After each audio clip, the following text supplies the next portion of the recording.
কেউ কেউ কৃত্রিম উপায়ে ক্ষমা চায়, আস্তাগফিরুল্লাহ আস্তাগফিরুল্লাহ আস্তাগফিরুল্লাহ।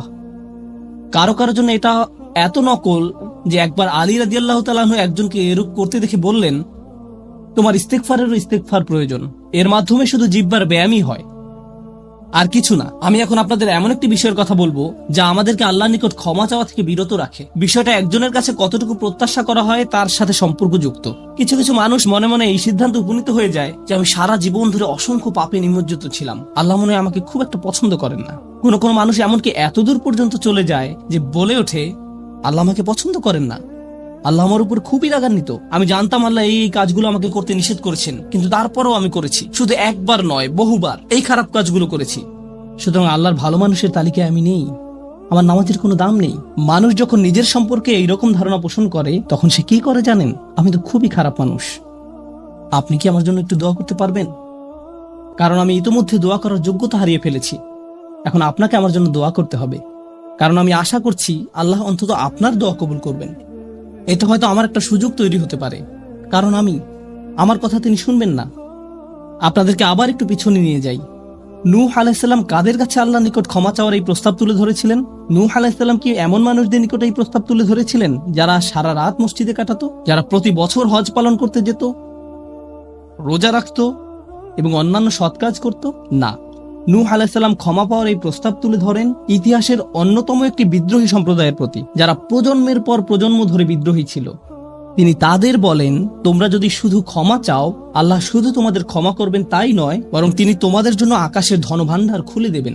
নিজের সম্পর্কে এমন বলবেন না যে আমি অনেক দূরে হারিয়ে গেছি, যদি কিছু হয় তা হবে আমার মায়ের দোয়াতে বা অন্য কারো দোয়াতে। আপনার মনের এমন অবস্থার সুযোগ গ্রহণ করে শয়তান, মানুষের মনের হতাশাজনক পরিস্থিতির সুযোগ গ্রহণ করে শয়তান, আর এর মাধ্যমে তাকে শিরকে নিমজ্জিত করে। এই হতাশা শিরকের একটি দরজা। কেন জানেন? তখন মিথ্যা ধর্ম আসে এবং আপনাকে বলে আপনি তো অনেক বড় পাপী, আপনার পক্ষে ক্ষমা পাওয়া সম্ভব নয়। যিশুকে বলুন আপনাকে ক্ষমা করে দিতে। আপনি যিশুর সাথে ভালো সম্পর্ক করুন, তিনি আল্লাহর সাথে আপনার সম্পর্ক ভালো করে দিবেন। আল্লাহ এবং আপনার মাঝখানে যিশু এসে দাঁড়াবে, অথবা তারা অন্য কাউকে মাঝখানে দাঁড় করাবে, বলবে অমুক পীর, তার কবরের কাছে গিয়ে কিছু চকলেট রাখো। তাহলে তিনি আল্লাহকে বলবেন আপনার সমস্যা সমাধান করে দিতে। আপনি এখন আল্লাহর সাথে কথা বলতে পারবেন না, কিন্তু ওই পীর তিনি আল্লাহর প্রিয় বান্দা, তাই আপনি তার মাধ্যমে আল্লাহর কাছে আপনার দরখাস্ত পেশ করুন। এভাবে শিরকের দরজা খুলে যায়। অন্য কথায় আল্লাহর সাথে আমাদের সরাসরি যোগাযোগের মূল বিষয়টি, তাওহীদের মানেই হলো সরাসরি যোগাযোগ। লা ইলাহা ইল্লাল্লাহ একই কথা বলে, আর এই সব কিছুর মূল কথা হলো আপনার যা প্রয়োজন তা সরাসরি আল্লাহর নিকট প্রার্থনা করুন। যে বিষয়টি আমাদের সকল প্রয়োজন পূরণ করবে তা হলো আল্লাহর নিকট ক্ষমা প্রার্থনা করা। এখন এই ক্ষমা চাওয়াটা দুই ভাবে হয়ে থাকে, জিহ্বার মাধ্যমে ক্ষমা চাওয়া এবং অন্তরের মাধ্যমে ক্ষমা চাওয়া। মানুষ সাধারণত নিজের পক্ষে যুক্তি দিয়ে থাকে। আমি যদি কোনো কারণে আপনার সমালোচনা করি, যেমন ধরুন কাউকে বললাম, এই যে আমি আপনাকে অমুক অমুক কথা বলতে শুনেছি, সে তাৎক্ষণিক হয়তো বলে উঠবে, এক্সকিউজ মি, আমি এমনটা বোঝাতে চাইনি, আপনি তো পুরো ঘটনাটা জানেনই না। আপনি সাথে সাথে নিজের পক্ষে যুক্তি দিতে শুরু করেন, আত্মরক্ষামূলক হয়ে ওঠেন। বালিল ইনসানু আলা নাফসিহি বাসীরা ওয়ালাউ আলকা মাআযিরা। মানুষ নিজের সম্পর্কে সুধারণা পোষণ করে, তারা প্রচুর অজুহাত দেখায়। আপনি যদি আসলেই আল্লাহর ক্ষমা চান, আপনাকে নিরিবিলি একটা সময় খুঁজে পেতে হবে। যদি আরবিতে দোয়া করতে না পারেন, কোনো সমস্যা নেই, আপনি শুধু পাঞ্জাবি, বাংলা, বাহাসা বা উর্দু জানেন, কোনো ব্যাপার না। আপনি আপনার নিজস্ব ভাষাতে আল্লাহর সাথে কথা বলুন, আন্তরিকতার সাথে আপনার অপরাধগুলো স্বীকার করুন, কোনো অজুহাত দেখাবেন না। এরকমটা করতে পারা আসলেই কঠিন, কারণ আয়নার সামনে দাঁড়িয়েও আমরা নিজের সাথে মিথ্যে কথা বলি, নিজেকে এভাবে প্রবোধ দেই, আমি আসলে অত খারাপ না, আমি যা যা করেছি তার কারণ আছে। যখন আপনি আল্লাহর সামনে দাঁড়াবেন, নিজের কাজের বৈধতা দেওয়ার কথা ভুলে যান। আল্লাহ জানেন আপনি কি অবস্থার মধ্যে দিয়ে যাচ্ছেন, তিনি জানেন এটা কঠিন সময় ছিল, তিনি জানেন অমুক অমুক বিষয় আপনাকে সম্পূর্ণ গ্রাস করে ফেলেছিল। ইয়া রব, আমি অনেক চাপের মধ্যে ছিলাম তাই মদ খেয়েছি। তিনি আপনার সবগুলো অজুহাত সম্পর্কে আপনার চেয়ে ভালোভাবে জানেন। আপনাকে অকপটে তার নিকট আসতে হবে, ফিল্টার ছাড়া, কোনো দ্বিধাদ্বন্দ্ব ছাড়া, নির্দ্বিধায়, কোন রকমের বিব্রত বোধ করা ছাড়া। অনেক সময় আমরা নিজেদের পাপ স্বীকার করতে বিব্রত বোধ করি, একরাশ লজ্জা এসে আমাদের জড়িয়ে ধরে। কিন্তু যতক্ষণ না আপনি আল্লাহর নিকট অকপটে সকল পাপ স্বীকার করে নিচ্ছেন, আর এভাবে যখন নিজের উপর যে অন্যায়গুলো এতদিন ধরে করে এসছেন তা আপনি মুখ দিয়ে উচ্চারণ করতে শুরু করবেন, আমার বিশ্বাস করতে কষ্ট হয় যে সে সময় আপনার চোখ দিয়ে কোনো অশ্রু নির্গত হবে না। একজন মানুষের পক্ষে এটা অসম্ভব যে সে আল্লাহর সামনে এভাবে নিজেকে খোলাখুলি উপস্থাপন করবে আর তার চোখ দিয়ে কোনো অশ্রু বের হবে না। কারণ এটা দুর্বলতা প্রকাশের সময়। দুনিয়ার সামনে আমরা সাধারণত নিজেকে শক্তিশালী, আত্মবিশ্বাসী এবং দিব্যি সুস্থ হিসাবে উপস্থাপন করি। সবাই আমাদের দেখে মনে করে সবকিছু ঠিক আছে, কিন্তু ভেতরে ভেতরে যে আমি বহু সমস্যায় জর্জরিত তা একমাত্র আল্লাহ জানেন। আপনাকে সকল জড়তা কেটে তার নিকট সম্পূর্ণ খোলাখুলিভাবে নিজেকে উপস্থাপন করতে হবে, আর কেবল তখনই আপনি আল্লাহর নিকট ক্ষমা চাওয়ার অবস্থানে যেতে পারবেন। তারপর সিজদায় গিয়ে কাঁদতে থাকুন। তখন এটা শুধুমাত্র আস্তাগফিরুল্লাহ আস্তাগফিরুল্লাহ বলার মতো হবে না, এটা হয়ে উঠবে আল্লাহর সাথে একটি সত্যিকারের কথোপকথন, আল্লাহর নিকট সত্যিকার অর্থে পাপ স্বীকার। এটা খুবই শক্তিশালী একটা অনুশীলন, চেষ্টা করে দেখুন। আপনাকে একটা নিরিবিলি সময় খুঁজে পেতে হবে। নিশ্চিত করুন যে কেউ আপনার কথা শুনছে না। আপনার স্ত্রী বিছানায় শুয়ে আছে, এমত অবস্থায় মাঝরাতে ঘুম থেকে উঠে এভাবে দোয়া করতে পারবেন না, ইয়া আল্লাহ আমাকে ক্ষমা করে দিন, কারণ আপনার স্ত্রী তো আপনার দোয়া শুনতে পাচ্ছে। এভাবে করাটা নিষিদ্ধ নয়, কিন্তু একা একা দোয়া করা আপনার জন্য ভালো হবে। মোট কথা, নির্জন কোনো জায়গা খুঁজে বের করুন যেখানে আপনি একান্তে আল্লাহর সাথে কথা বলতে পারবেন। যদি আপনি এক গাদা আরবি দোয়া মুখস্থ করেন যার অর্থও আপনি জানেন না, আর বিড়বিড় করে সেগুলো উচ্চারণ করতে থাকেন, সে দোয়াগুলো অবশ্যই উত্তম এবং শক্তিশালী, কিন্তু আপনার অন্তরের সাথে যদি সেগুলোর কোনো যোগাযোগ না থাকে, শুধু জিহ্বা দিয়ে উচ্চারণ করছেন, তাহলে আপনি আসলে ক্ষমা প্রার্থনা করছেন না। আল্লাহ আপনাকে এই জিকিরের পুরস্কার দান করুন, কিন্তু এর নাম আসলে ইস্তেগফার বা ক্ষমা প্রার্থনা নয়। ইস্তেগফার অন্য কিছু। যখন আপনার চক্ষু খুলে অশ্রু নির্গত হতে শুরু করে, তখন আকাশের দরজা খুলে যায়, তখনই সেটা খুলবে। এই দুইটার মাঝে একটা কানেকশন আছে। সর্বশেষ যে বিষয়টি আমি আপনাদের সাথে শেয়ার করতে চাই তা হলো আল্লাহর উপর আশা ধরে রাখা। অনেকের জন্য এই বিষয়টা মেনে নেওয়া বেশ কঠিন যে আল্লাহ তার কথা শুনবেন, আমার দোয়া তার নিকট গুরুত্বহীন, আমি দোয়া করার কোনো অর্থ দেখি না। আপনাদের একটা কথা বলে রাখি, আল্লাহর নিকট থেকে আপনি সর্বশ্রেষ্ঠ যে উপহারটি পাবেন তা কি জানেন?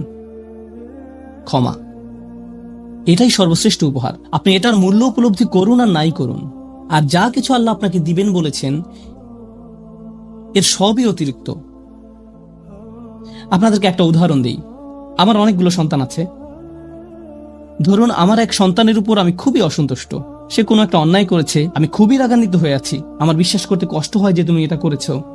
এভাবে আমি তাকে কিছুটা বকাঝকা করলাম, তোমার এটা বলা উচিত হয়নি, তোমার এটা করা উচিত হয়নি। তার পরের দিন অন্য এক সময় আমার জন্য তার কিছু একটা করার কথা, যেমন আমার জন্য একটা কার্ড বানানোর কথা, যাতে লেখা থাকবে বাবা আমি তোমাকে ভালোবাসি। সে জিনিসটা আঁকলো, কিন্তু তারপর কি মনে করে কাগজটা টুকরা টুকরা করে ময়লার বক্সে ফেলে দিল। এটা দেখে তার অন্য ভাই বলল, তুমি এটা ফেলে দিলে কেন? জবাবে সে বলল, বাবা আমার উপর খুবই রাগান্বিত, তিনি এটার প্রতি কোনো গুরুত্ব দিবেন বলে মনে হয় না। আমি যদি জানতাম যে সে বিষয়টাকে এভাবে দেখছে, তাহলে আমি কি করতাম? আমি কি এভাবে বলতাম যে হ্যাঁ ফেলে দাও? না, বরং আমি আবেগে কেঁদে ফেলতাম। কিভাবে তুমি ভাবতে পারলে যে আমি তোমাকে আর ভালোবাসি না? হ্যাঁ তুমি অন্যায় করেছো, তুমি ভুল করেছো, কিন্তু তুমি এখনো আমার সন্তান। তুমি 1000 বার ভুল করলেও আমি তোমাকে ভালোবাসবো। আমাকে ওই কার্ডটি দাও, আমি সেটা ফ্রেমে বাঁধিয়ে রাখবো, ময়লার বাক্স থেকে নিয়ে গ্লাসে আটকিয়ে রাখবো, সারা জীবন ধরে যত্ন করে রাখবো। কেন? কারণ আমি আমার সন্তানদের ভালোবাসি, তারা যতই ভুল করুক না কেন, এমনকি যদি তাদের আচরণ আমাকে রাগান্বিতও করে। এটা শুধু আমি এবং আমার সন্তানদের সম্পর্ক। কিন্তু আমি আমার আর সন্তানদের নিয়ে কথা বলছি না। এই উদাহরণের মাধ্যমে আমি কথা বলছি আমার এবং আল্লাহর সম্পর্ক নিয়ে।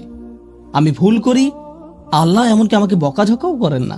আমি ভুল করার কারণে তিনি আমার উপর বজ্রপাত করেননি, তিনি আমাকে জাহান্নামে নিক্ষেপ করেননি, তিনি আমার হার্টবিট বন্ধ করে দেননি। যখনই আমি মিথ্যে বলি, আমি বোবা হয়ে যাই না। প্রতিবার হারাম কিছু খেয়ে ফেলার কারণে আমার হাত অবশ হয়ে যায় না। হারাম কিছুর দিকে তাকানোর কারণে আমি অন্ধ হয়ে যাইনি।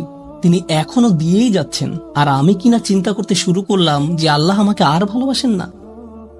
আল্লাহর সাথে আমার সম্পর্ক একসময় ভালো ছিল, কিন্তু এখন যেহেতু আমি খারাপ হয়ে গিয়েছি, তাই ভালোবাসা এখন হারিয়ে গেছে। তাহলে দোয়া করার কি অর্থ আছে? মনে রাখুন, আল্লাহর মতো কেউ আপনাকে ভালোবাসে না। আমি আমার সন্তান বা পিতামাতার প্রতি যে ভালোবাসা প্রদর্শন করি, তা আল্লাহ তাআলা আমার ভেতরে দিয়েছেন। আমরা এমনি এমনি কাউকে ভালোবাসতে সক্ষম নই। ভালোবাসা আল্লাহর পক্ষ থেকে একটি উপহার। যদি আল্লাহর দুইটি সৃষ্টির মাঝে ভালোবাসা এত দৃঢ় হয়, আমাদের পক্ষে কল্পনাও করা সম্ভব নয় যে আমাদের জন্য আল্লাহর ভালোবাসা কত প্রগাঢ়, যে আমাদের জন্য আল্লাহর ভালোবাসা কত গভীর। কেউ এর বিপরীত বললে তার কথায় কান দিবেন না। একমাত্র যে মনে করে আল্লাহ তাকে ঘৃণা করে, তার কোনো আর আশা নেই, সে হলো শয়তান। সে এটা বিশ্বাস করে। তার ক্ষমা চাওয়ার কোনো কারণ নেই, কারণ তার সকল আশা হারিয়ে গেছে। আর সে নিজের সম্পর্কে এটা মেনে নিয়েছে। এখন আপনি যদি নিজের সম্পর্কে এরকম মনে করেন, তাহলে কার পথ আপনি অনুসরণ করছেন? একবার চিন্তা করে দেখুন, যদি আদম আলাইহিস সালাম জান্নাতে থাকা অবস্থায়, আর জান্নাতের চেয়ে উত্তম কোনো জায়গা তো আর আপনার পক্ষে থাকা সম্ভব নয়, তারপর তিনি একটি ভুল করলেন আর আল্লাহ আজ্জা ওয়া জাল্লা তাকে দুনিয়াতে পাঠিয়ে দিলেন। এখন আদম আলাইহিস সালাম যদি এরকম চিন্তা করতেন, আমার এত বড় একটা ডিমোশন হয়ে গেল, আমি কিভাবে আল্লাহর সাথে আবার কথা বলবো? আমি তাকে এত হতাশ করার পর কিভাবে কথা বলবো? কিন্তু আল্লাহ তাকে শিখিয়ে দিলেন কি করতে হবে, কিভাবে তার অন্তর আবার ঠিক করতে হবে। রব্বানা যালামনা আনফুসানা ওয়া ইল্লাম তাগফির লানা ওয়া তারহামনা লানাকুনান্না মিনাল খাসিরিন। জান্নাতের তুলনায় দুনিয়া তো কিছুই না। তিনি জান্নাত থেকে দুনিয়ায় এলেন, এত দূর নেমে আসা সত্ত্বেও এখনো তিনি আল্লাহর নিকটেই আছেন। এই শব্দগুলোই আল্লাহর সাথে তার সম্পর্ক আবার জুড়ে দিল। দোয়ার উপর আস্থা হারাবেন না। এত দূর নেমে আসা সত্ত্বেও এখনো তিনি আল্লাহর নিকটেই আছেন। আন্তরিকভাবে আল্লাহর কাছে কিভাবে দোয়া করবেন তার প্রস্তুতি এখনই শুরু করুন। মনে রাখুন, আল্লাহ আপনাদের সবার দোয়া শুনবেন। উজিবু দাওয়াতাদ দাঈ ইযা দাআন, এই ঘোষণাটি রমজান মাসের। আমি আহ্বানকারীটাকে সাড়া দেই যখন সে আমাকে ডাকে। এটা আল্লাহর অঙ্গীকার। আর আমি আপনি 1 নম্বর যে দোয়াটি করব তা হলো ক্ষমা চাওয়ার দোয়া। আল্লাহ আমাদেরকে এমন মানুষে পরিণত করুন যারা সত্যিকার অর্থে ক্ষমা চায়। আল্লাহ আমাদের অন্তরে তার নিকট ক্ষমা প্রার্থনা করার তীব্র ব্যাকুলতা তৈরি করে দিন। আল্লাহ আমাদের অন্তরকে এমন নরম করে দিন যেন আমাদের চোখ দিয়ে অশ্রু নেমে আসে। আমরা যারা তার নিকট ক্ষমা প্রার্থনা করি, আমাদের সবার জন্য আল্লাহ আজ্জা ওয়া জাল্লা তার রিজিকের দরজা খুলে দিন। সর্বশেষ একটা বিষয় মনে করিয়ে দিতে চাই যে আল্লাহ আজ্জা ওয়া জাল্লা অনেক পথভ্রষ্ট জাতিকে ধ্বংস করা থেকে বিরত থাকেন। কেন জানেন? কারণ সেখানে এমন মানুষ রয়েছে যারা আল্লাহ নিকট ক্ষমা চায়।